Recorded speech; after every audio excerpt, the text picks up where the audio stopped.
Once upon a time, in a world where toys secretly come to life when humans aren't around, there was a little boy named Andy. Andy's favorite toy, the one he loved more than any other, was a pull-string cowboy doll named Woody. Woody wasn't just any toy. He was the leader of all the toys in Andy's room. He was the sheriff, the top dog, the one everyone looked up to. Life was perfect. Woody had his spot on Andy's bed. He orchestrated the toy reconnaissance missions using a baby monitor. And he kept everyone in line, from the plastic green army men to Mr. Potato Head and Slinky Dog. But everything changed on Andy's birthday. The party was moved up a week, sending the toys into a panic. What if Andy got a new, better toy? Woody tried to calm everyone down, confident in his place as Andy's favorite. But then the unthinkable happened. Andy unwrapped his biggest present, and out came Buzz Lightyear. Buzz wasn't just a toy. He was a space ranger from the Intergalactic Alliance, complete with a laser, wings, and a talking helmet. He was the coolest toy anyone had ever seen. Instantly, Andy's room was transformed. The cowboy theme was replaced with space rockets and planets. Buzz Lightyear had taken over not just the decor, but also Woody's spot on the bed and, most importantly, his place in Andy's heart. Woody's world was turned upside down.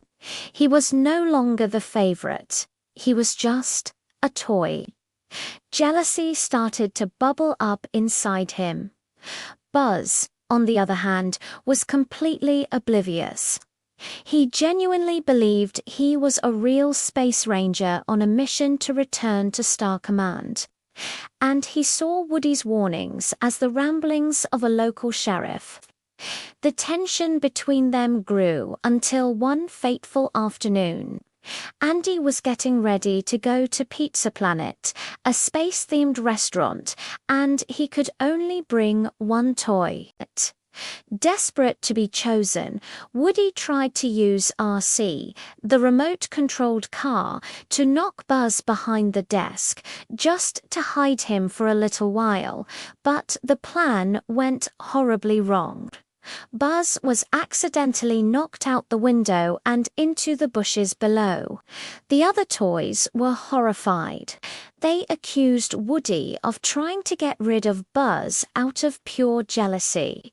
Woody tried to explain it was an accident, but nobody believed him. With Buzz gone, a disappointed Andy grabbed Woody and headed for the car. Their journey took an unexpected turn when they stopped for gas. Buzz, who had managed to grab onto the car bumper, confronted Woody. Their argument turned into a full-blown fight, and they both tumbled out of the car, which then drove away, leaving them stranded at the gas station.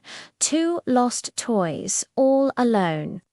Woody knew their only hope was to get to Pizza Planet and find Andy. Buzz, still believing he was a space ranger, thought a Pizza Planet delivery truck was a transport ship to his home planet. So they hitched a ride, with Woody just trying to get back to Andy and Buzz trying to get back to the stars. Inside Pizza Planet, their adventure turned into a nightmare. They found themselves inside a claw machine, a strange temple filled with little green aliens who worshipped the claw.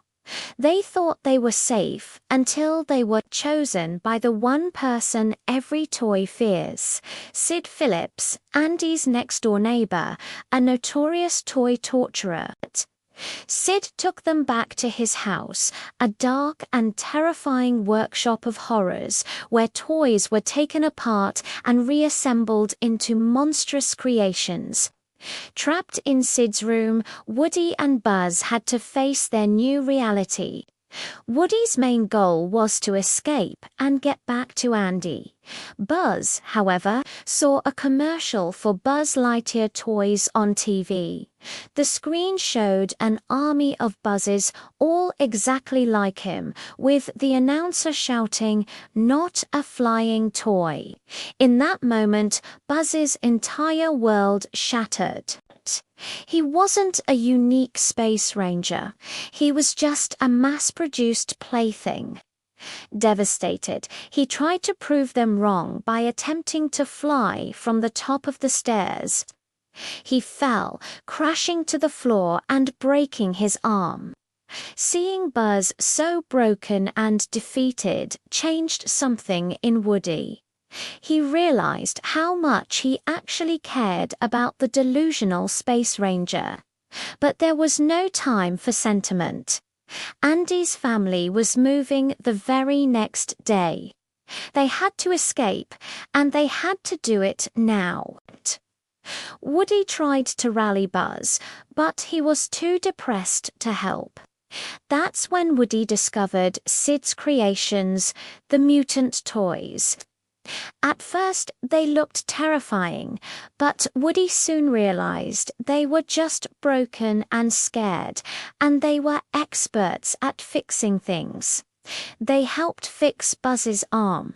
Woody knew they couldn't escape on their own. He needed to get a message to Andy's toys next door. Using a string of Christmas lights, he managed to get their attention, but they still believed he had gotten rid of Buzz on purpose and refused to help. Just when all hope seemed lost, Woody gave a heartfelt speech to Buzz. He admitted that being a toy wasn't so bad, especially when you had a kid like Andy who loved you. His words finally got through. Buzz, with his spirit renewed, shook Woody's hand. They were a team.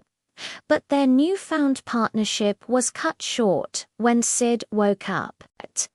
He grabbed Buzz, planning to strap him to a giant rocket and launch him into the sky. Time was running out. Woody knew he had to do something drastic. He broke the #1 rule of being a toy. He revealed he was alive. He orchestrated a plan with Sid's mutant toys. As Sid was about to light the rocket, all the toys came to life. Woody, speaking through his pull-string voice box, warned Sid to be nice to his toys.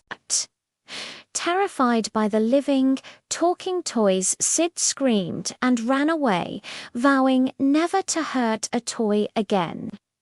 Woody and Buzz were free, but they had missed the moving truck. They saw it driving away down the street.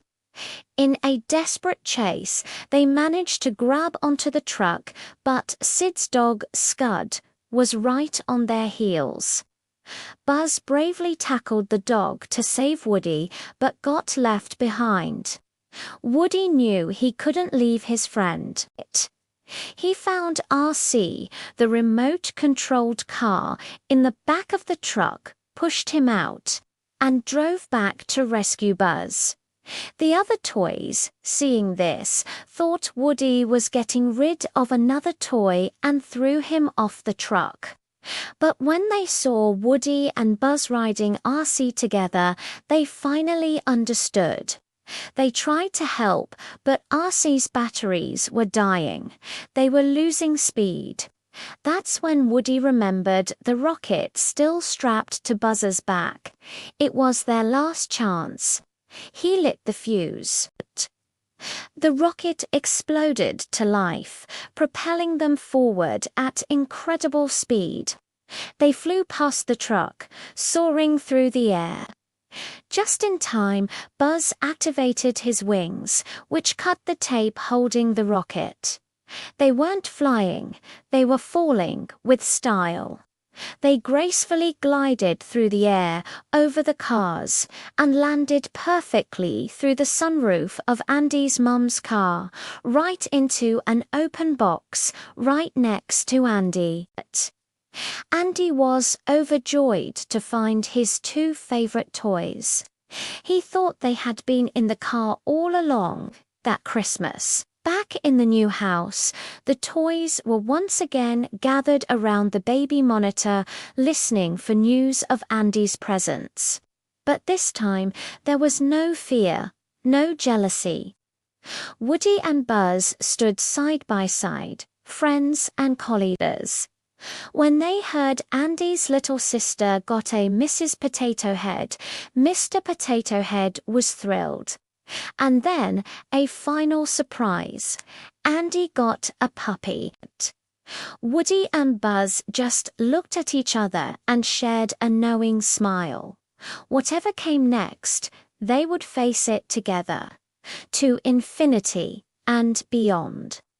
Thanks for watching, and if you enjoyed this trip down memory lane, don't forget to like and subscribe for more stories.